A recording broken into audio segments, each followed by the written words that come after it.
தான். அது வந்து யாராலையும் என்ன பண்ண முடியாதுன்னா மாற்ற முடியாது. ஏன்னா இந்த இடத்துல வந்திருக்க ஒரு இளவரசி இன்னைக்கு ஒரே ஒரு விஷயம் நடந்துச்சு எங்க வீட்டுல. மழையும் இந்த காத்தும் பார்த்து ஐயோ பயமா இருக்குடா, ஐயா வரையா போன் பண்ணிட்டாங்க. ராஜகோபால் ஐயா வந்து எனக்கு காலைல கால் பண்ணாங்க. அது வரைக்கும் நான் கிளம்பல. ஆனா என் பொண்ணு இன்னைக்கு உற்சாகமா இருந்தாங்க. அம்மா ஐயா இன்னைக்கு லீவ் விட்டுறதால வர சொல்லிட்டாங்கல்ல, நம்ம போகணும் இல்லம்மா அப்படின்னு என் பொண்ணு உற்சாகமா இருந்தாங்க. ஆனா இந்த மழை காத்து பார்த்தோன்னே எனக்கு உடம்பு முடியல, வேணாம் போலாமா வேணாம் அப்படின்னு ஒரு சின்ன இது உதாரணம்.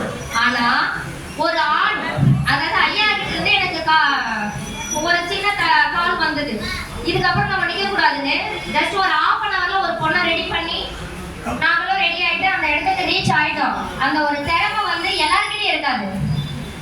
எனக்குள்ளே நானே யோசிக்கப்படுவோம், இவ்வளவு சீக்கிரமா இவ்வளவு நம்ம கிளம்பி வந்துட்டோம் அப்படின்ற ஒரு அந்த தயார், எந்த ஒரு இடத்துலயும் ஒரு தயார், தன்னை தானே தயார்படுத்துக்கிற திறமை பெண்கள் கிட்ட மட்டும்தான் இருக்கு. சில ஆண்கள் சொல்லுவாங்க 1 மணி நேரம் புடவை கட்டுவாங்க. அவங்களுடைய நேரத்தை பார்த்து அவங்க ரிலாக்ஸா எடுத்துப்பாங்க. அதை வந்து குறை சொல்லக்கூடாது.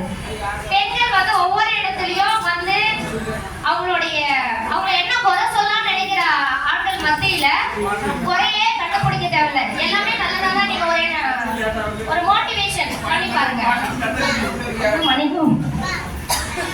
அப்ப அந்த பெண் உற்சாகத்திலையும் சரி, அவங்களுடைய நடத்தையிலும் சரி, எல்லாத்திலுமே சிறந்து விளங்குவாங்க.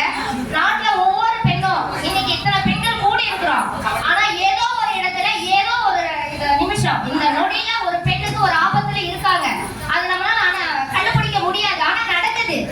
ஆனா நம்ம இவ்வளவு சுதந்திரம் கொடுத்தோம், ஒரு இடத்துல ஒரு பெண்ணுக்கு சில அநியாயங்கள் எல்லாம் நடக்கதான் செய்யுது. அதை எப்படி நம்ம தடுக்கணும் அப்படின்னு பார்த்தோம்னா, பெண்கள் வந்து ஒரு தாய்மார்கள் நிறைய பேர் இருக்கீங்க.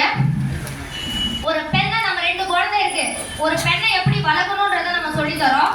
அந்த பெண்ணை வளர்க்கும் போது பெண்ணுக்கு நாம என்ன சொல்லி தரோமோ அதை விட நம்ம வீட்டுல இருக்கிற ஆம்பளை பிள்ளைங்களுக்கு நம்ம சொல்லி வளர்க்கணும். ஒவ்வொரு ஆம்பளை பிள்ளையும் நம்ம பிறந்த உடனே ஐயோ எனக்கு பையன் பிறந்தா நம்ம என்ன கர்வத்துல நான் பெருமைப்பட்டிருக்கேன். எனக்கு ஃபர்ஸ்ட் ஆண் குழந்தை பிறந்த உடனே அவ்வளோ ஒரு சந்தோஷம். ஆனா அதை விட